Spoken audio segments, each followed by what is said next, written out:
एक जंगल में एक बड़ा और ताकतवर कुत्ता रहता था जिसका नाम सनी था।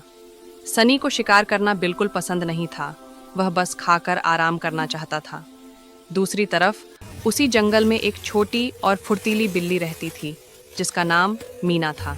एक दिन मीना अपने शिकार की तलाश में जा रही थी कि अचानक सनी ने उसे देख लिया। चूंकि कुत्ते और बिल्ली में पुरानी दुश्मनी थी, सनी गुर्राया और मीना को पकड़ने के लिए दौड़ा।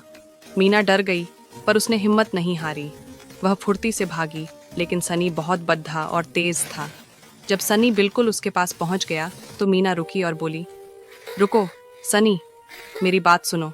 तुम मुझे मारकर क्या करोगे? तुम्हें फिर से शिकार की तलाश में मेहनत करनी पड़ेगी।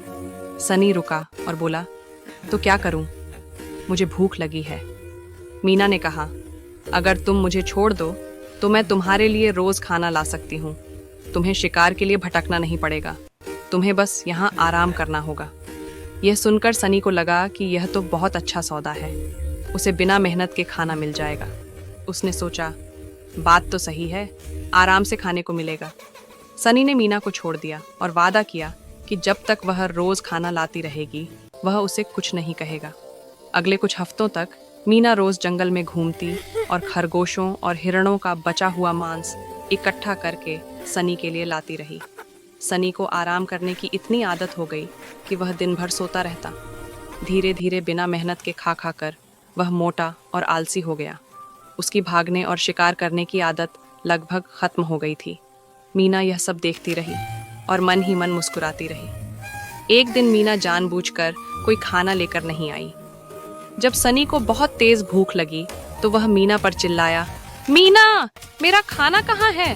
तुमने मुझसे धोखा किया। मीना ने शांत मन से कहा, माफ करना सनी, अब मैं तुम्हारे लिए खाना नहीं ला सकती। तुम तो इतने मोटे हो गए हो कि अब तुम भाग भी नहीं सकते। यह सुनकर सनी को बहुत गुस्सा आया और उसने मीना को पकड़ने के लिए दौड़ लगाई। लेकिन अब उसका शरीर भारी हो चुका था और उसमें फुर्ती बिल्कुल नहीं बची थी। मीना आसानी से उसके सामने से भाग निकली और एक पेड़ पर चढ़ गई। सनी थककर जमीन पर गिर पड़ा। जब वह हाँफ रहा था तो उसे अपनी गलती का एहसास हुआ। उसने सोचा, मैंने अपनी ताकत और फुर्ती खो दी क्योंकि मैं दूसरों पर निर्भर हो गया।